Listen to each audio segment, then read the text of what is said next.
Bulavinak.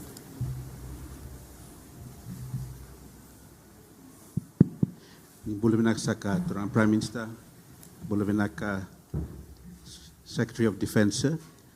Ladies and gentlemen of the media, welcome to the press conference of the two leaders this afternoon. As you know, the leaders will start off with opening remarks before we open it up to the questions from the floor. And we also take this opportunity to welcome those who are with us through the live streaming of the Fiji government Facebook page. Welcome, Bulavinaka. We'll start with the opening remarks of the Honourable Prime Minister. Sir. Nakasami. Secretary of Defense General Lloyd Austin, members of the press corps, ladies and gentlemen, good morning and welcome to this post-bilateral press conference. I'm sure you will agree that today marks a historic moment in the United States-Fiji security relationship with its first ever visit by a United States Secretary of Defense to Fiji. And Fiji and the United States have a long-standing bilateral defense and security relationship. So it's been my privilege and my honor to welcome the United States Secretary of Defense to this part of the world. You all pray that it's not an indication that we are looking at some dangerous years ahead. We're here to talk about peace and how we guard and protect and promote that peace. It has been my privilege to welcome the Secretary Austin. He's a general, so I keep putting the general in, and his delegation to our shores to discuss great issues of mutual importance to the two nations. And once again, welcome, General. Sure.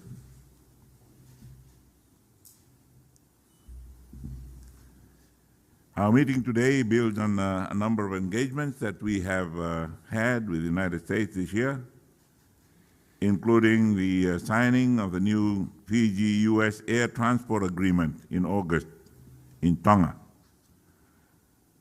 the establishment of the U.S Pacific regional office in Fiji with the signing of the bilateral framework agreement in October in Suva, and the continuing close engagement and expansion with the Peace Corps in Fiji and the region.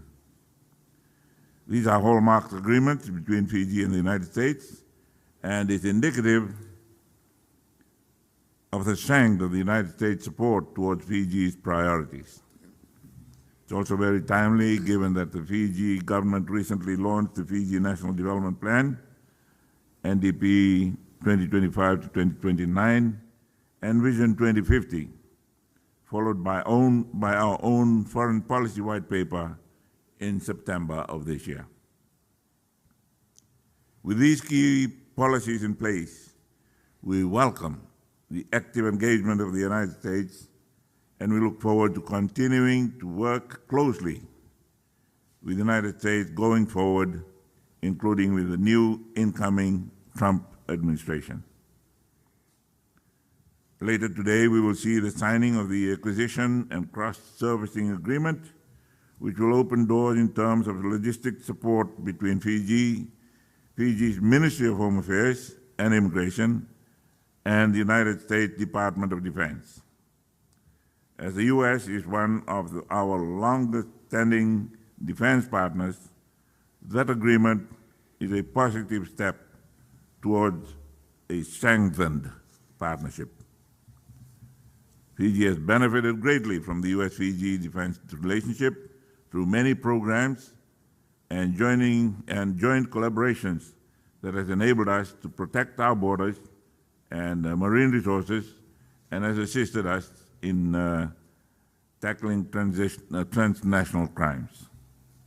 Today, indeed, marks another milestone in the Fiji-United States relationship, and we look forward to continued efforts to strengthen collaboration. And I thank you very much. Mr. Prime Minister, thanks for the warm welcome and the outstanding hospitality. And I'm very proud to be the first U.S. Secretary of Defense to ever visit Fiji. It's an honor to be here. Our relationship is rooted in common values and our shared vision for a free and open Indo-Pacific. You know, the Indo-Pacific is our priority theater, and strengthening our partnerships with Fiji and other Pacific Island countries is vital to a free and open Indo-Pacific. In our meeting today, we discussed the security environment and Fiji's role as a regional leader.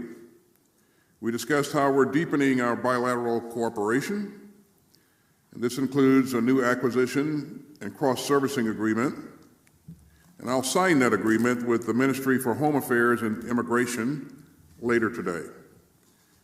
This agreement will mean closer ties, closer logistics cooperation between our forces, including for humanitarian assistance and disaster relief. We're also announcing the start of negotiations on a Status of Forces Agreement, or SOFA. Once complete, the SOFA will expand our bilateral defense cooperation through increased exercises and military-to-military engagements. We also covered the new security assistance that the United States is providing to Fiji, including $4.9 million in foreign military financing pending congressional approval. And finally, we discussed the unique and varied security challenges in the Pacific Islands region. Maritime security is essential. So I'm pleased that our first delivery of rigid hull inflatable boats will arrive in the next several months. And soon after, we'll deliver a new boat ramp to support maritime patrols of your waters. And we'll continue expanding our exercises and engagement together, including through the annual cartwheel exercise and through your close partnership with the Nevada National Guard. And later today, I'll meet with Secretary General Wanga of the Pacific Islands Forum. This will be yet another opportunity to demonstrate America's growing commitment to the Pacific Islands. Mr. Prime Minister, thanks again for your tremendous hospitality, and I'm looking forward to advancing our close partnership. And with that, we'll take some questions. Thank you, Secretary of Defense, sir. We'll open up the question first to our Fijian colleagues. Laitia from Fiji Life. I think there's a microphone to your left. Your first question, please.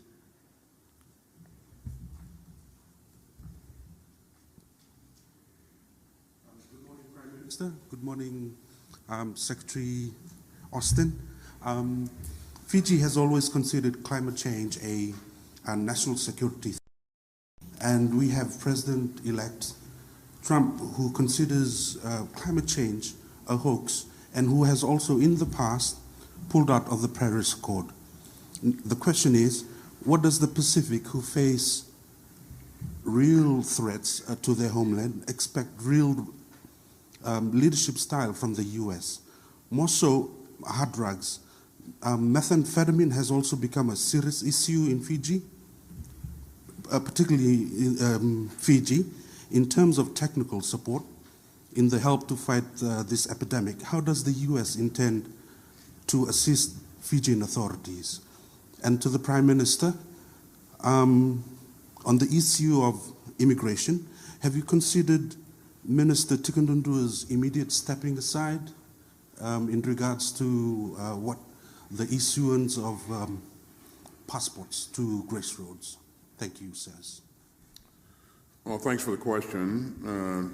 And I can't tell you what the next administration will do in terms of policy adjustments or things of that nature. But what I can tell you is that I'm absolutely proud of the work that we've done. We've advanced things in a number of areas, and we've strengthened our relationship And as you heard me just say, we're going to continue to invest in our relationship.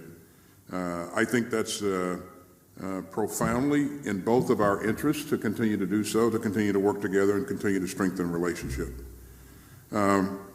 I think our efforts to strengthen that relationship has made both of our countries safer and certainly promoted the interest of the people of Fiji and the people of the United States of America. I truly believe that the strength of those relationships will endure far beyond transition of administrations. I think, the United States enjoys the strongest network of allies and partners in the world. We have the largest network of allies and partners in the world. And our relationships with allies and partners around the globe has enabled us to sustain our efforts and to endure a number of challenges globally. And I'm confident that our strong relationship that we have now will continue to blossom. On our part, we trust that the United States actions under whatever administration will dovetail well with what we are trying to do in the Pacific. Fiji will continue to advocate and look for support for the various programs that come under the ambit of climate change, and I'm sure we will get good cooperation from the United States of America. On the local issue on immigration, that is a sad chapter and a sad reality of leadership and administration, and that one I will answer when I have the opportunity to talk to the acting Minister of Home Affairs and Immigration. In the meantime, there has been some suspension of senior officials in relation to the Department of Immigration.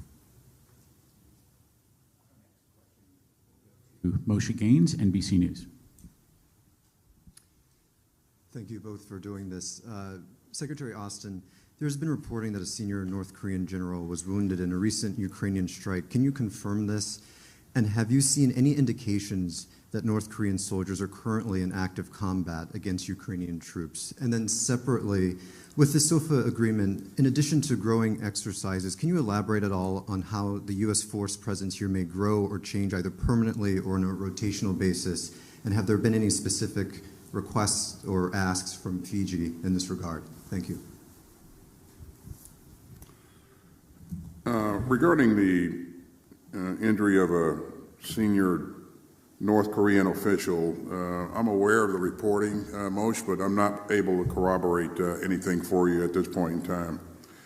In terms of whether or not the North Koreans have been actively engaged in combat, while we've not seen significant reporting of that to date, I said a while ago, a couple of days ago, that there are some 10,000 or so North Korean soldiers in the Kursk region, and they were being integrated into the Russian formations, and based upon what they've been trained on and the way that they've been integrated into the Russian formations, I fully expect to see them engaged in combat soon. Regarding the SOFA will enable us to deploy and redeploy forces in support of Fiji and help us train with the Fijians on a very routine basis. I look for routine rotations, training rotations where possible to be conducted. There is no notion, Moshe, of any permanent basing to be established here in Fiji. We did not have any discussions like that. But we do enjoy training with our great partners here in Fiji, and look forward to more of that in the future. Our final question will go to Brad Denniston, Defense One. Thank you very much to you both. Secretary Austin, this trip has seen many accomplishments. I wonder if you'd talk to us a little bit about things that you had hoped to accomplish but didn't manage to on this trip or in the region in general. Well, thanks. This is my 12th trip to the region, and I think you've heard me say that every time we come to the region or every time we travel, we have specific things that we set out to do, and certainly that is the case with this visit. We accomplished those key things that we wanted to accomplish, but I would just point to the fact that in those 12 visits that we've made to the Indo-Pacific, we have done a number of things that in some cases years ago would not have been imaginable. If you look at the things that we're about to do, not only with Fiji, but also what we've done with Australia, Japan, ROK, Philippines, we really have accomplished a lot. And we've been focused on working with countries, like-minded countries, to promote an open and secure Indo-Pacific region where countries can protect their interests and also feel free to sail international waterways and fly international skies wherever international law allows. So we've accomplished a great deal, and again, I really have appreciated the ability to come to Fiji and not only close the AXA agreement, which we've been working on for 10 years, but also move forward as quickly as possible on the status of forces agreement. Anything you haven't been able to accomplish, Secretary? Well, again, we've accomplished a lot, and we've accomplished the things that we set out to accomplish. Good. Prime Minister, Sir, Secretary Austin, thank you so much for your time. All the questions have been answered from the media representative and of Fiji, as well as the American Media Corps. Thank you so much, sir. Thank you.